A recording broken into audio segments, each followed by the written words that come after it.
Hello and welcome to week 7 of Health 135. It is absolutely amazing to think that in only 1 week we will already be halfway through this course. So this week is going to be a continuation of Unit 3 where we're looking at safety, and this is going to be the week where I introduce the health and safety observation to you.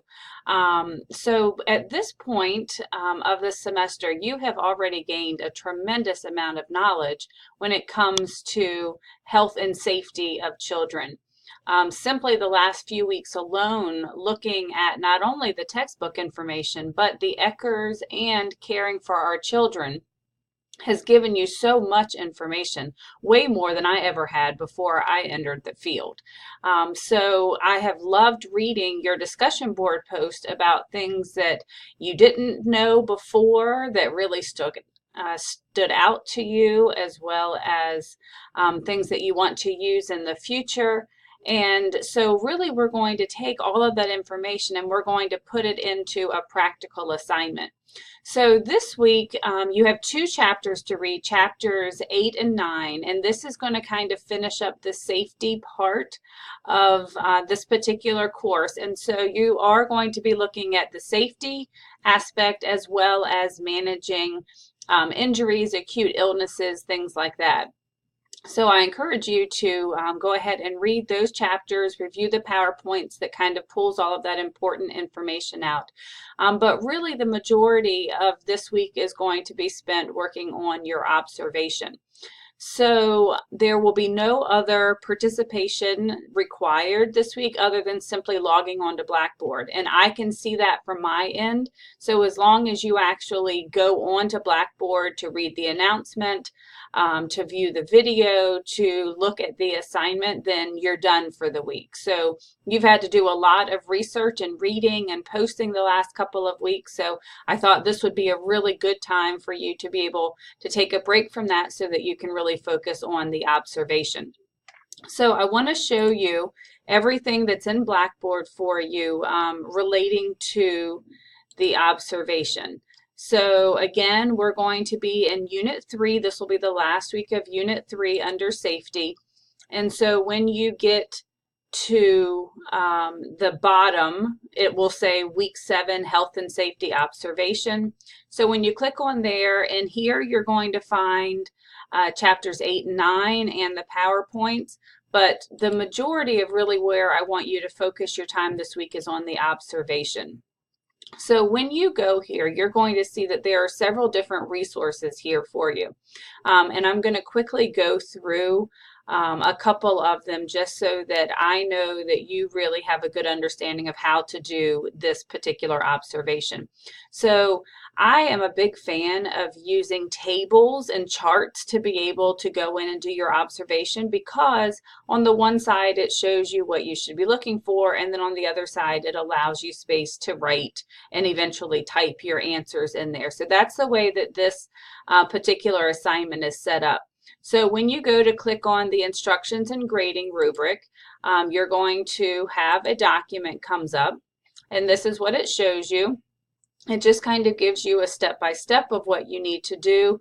Your chart is going to be worth 20% of your grade. Your summary, you can see, is going to be 70%. And the reason is because it's important to be able to write down everything that you see, but it's almost more important to be able to summarize it all together, to be able to say what the classroom does well, what things might they need to work on, and what suggestions you would provide for them if you were given the opportunity to try and help them make their classroom a little bit better. So obviously, first thing you need to do is find a place to observe. As long as they service children from birth to 8, you're fine. That does include public schools, but just for your own reference, getting into public schools to do observations requires a little bit more work. It requires that we go through HR. So if you are planning on doing that, you're going to need to get on that almost immediately so that you can get into a classroom. At the bare minimum, it needs to be licensed, but we obviously prefer high quality. And that could be whether they're participating in Virginia Quality, whether they've been star rated, which was the first version of Virginia Quality, NACE accredited, Those are three good ways to be able to identify high quality, but at the bare minimum, they need to be licensed. You're going to want to call them and ask them if it's okay if you come in and do your observation. It should take no more than 2 hours. You will not be interacting with children at any point of the day. You probably won't even really have to interact with the teacher very much, other than if you have a few questions, or just to say thank you when you come in and when you leave. There is an observation letter for you that I will show you where that's at, and so you're going to want to take that with you because it does explain what it is that you're going to be doing. Again, you're going to be spending around 2 hours in the classroom. You're going to write a summary, and at the very end, I would like for you to send a thank you email to the director and or the teacher, because it's really good practice to get into, thanking people for giving you the opportunity to go in and do some of your assignments, and you never know when it might turn into a job. So it's just good professional ethics to be able to say thank you when you're done with something. So again, you're going to see here's your rubric, so everything you need to know is right there. So the next thing that you see is the observation letter. So if you click on that, you're going to find that it's a letter that I've written that you can put your name in it and you can take it to them. It also has my contact information. So if the director or the teacher has any questions, they can actually come to me. But this is probably the most important thing. This is the checklist and summary, and it can also be considered your template because it has everything that you need on that. So when you click here, you're going to see a chart, because like I said, I'm a big fan of these because I think they make more sense as you're going along. So my advice to you is to print this out when you go to do your observations so that you can write all of your notes here, but when you turn it in, it does need to be typed. But if you feel like even before you go in that you are going to need more room than this, all you have to do is just, if you keep hitting the enter key, it will just continue to add more space to it. So make sure that you put your name on it. Make sure you tell me where you went and tell me if they are at least licensed. Hopefully they're going to be more than one of these. But at the bare minimum, I need to see that they are licensed by Department of Social Services. So when you go through your chart, you're going to find it really is a great culmination of everything we've done these first 6 weeks, talking about health and safety of children. So you're going to see several different categories that you're going to be looking at, and I put all of the different things to look for in bullets because I thought that would make it a little bit easier for you to be able to see exactly what you're looking for. But you're going to be looking at space and furnishings. You're going to be looking at the light and ventilation. Accessibility, which means is the classroom accessible for any child or adult who may have any kind of disability. Is the space itself safe? You're going to be looking inside and outside. I will tell you that this right here, the 9-inch mulch and fall zones, is probably the thing that I saw the least often as I was doing ratings. I'm not sure that I saw any centers where they actually had 9 inches of mulch or soft covering in fall zones. And all a fall zone is any place that a child could actually fall off of a piece of equipment. So you're also going to be looking outside at any safety issues that they might have. How the room is arranged, how children have access to the materials, the activity centers that are in the classroom, the furnishings, adult furnishings, napping. This is going to be very interesting for you to see. Although licensing only requires that the mats be 12 inches apart, when children are napping, high quality actually asks for 36 inches, which is 3 feet. So that will be interesting for you to observe as well. And this may be one of the ones, if you're not there at nap time or when they're preparing for nap time, it may be a question that you want to ask. Again, make sure that we're not giving the impression that we're judging. Basically, this is just practice for you to see what's considered high quality, and with all of the different centers that are around us, which ones are really kind of doing the things that we would want to see in our own classrooms. Toileting, lunch and snack, hand washing, gross motor and outdoor play, and interactions.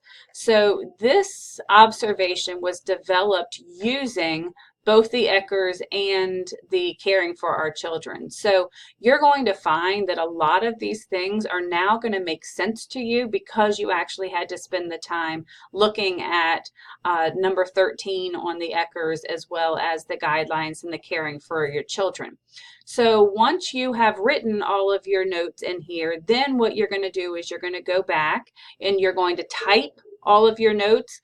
Be very, very specific in here. I don't want to see a yes or a no. I want to see, yes, this is what I saw. It needs to be detailed enough that I feel like I was sitting right next to you. And this is just really good practice in observation. But when you're done, at the bottom, there is a place where you're going to do your summary. So you're going to want to give me a summary of health and safety indicators. So that really is all of those different categories. But then I want you to look at the strengths and the areas of improvement. Most good summaries are going to be anywhere between 2 and 5 pages. 5 would be you just had a lot to write, and 2 would be almost a minimum, simply because of the fact that you have a good 4 pages of notes that you're going to be using. So again, you're kind of pulling everything together and analyzing everything that you saw. So please make sure that as you're writing your summary, that you're very detailed, using those examples that you had used up at the beginning. So the other resource that's going to be really helpful to you is a series of PowerPoints that were created looking at health and safety indicators as part of high quality classrooms. So what I would encourage you to do is look over everything that you're supposed to be looking for, all of those indicators on the left-hand side of your chart, and view all 3 of these PowerPoints before you ever go into the classroom. You're going to notice that in several different areas, there is an indication that will say something like, use the information from the PowerPoints, consider PowerPoint standards, address indicators from PowerPoints. And so all of these indicators here are going to be addressed somewhere in one of these 3 PowerPoints. Now, I will tell you the first one is very lengthy, but the second 2 aren't nearly as long. But you're going to want to kind of take some notes about what the PowerPoints say concerning the indicators that are in the chart, so that you know exactly what you're looking for. So for instance, one of the things that we're looking for is whether the space is accessible to children or adults with disabilities. And so one of those things is actually looking at the types of doorknobs, whether or not the doorways are at least 36 inches. And so all of that information is addressed in these PowerPoints. So you will find some additional information if you go through these 3 PowerPoints. So really that's what I want you to focus on for this week, is getting the information for the observation, going ahead and getting it set up. It's not due for a couple of weeks, so it's not anything that you need to really stress and start running and doing right now.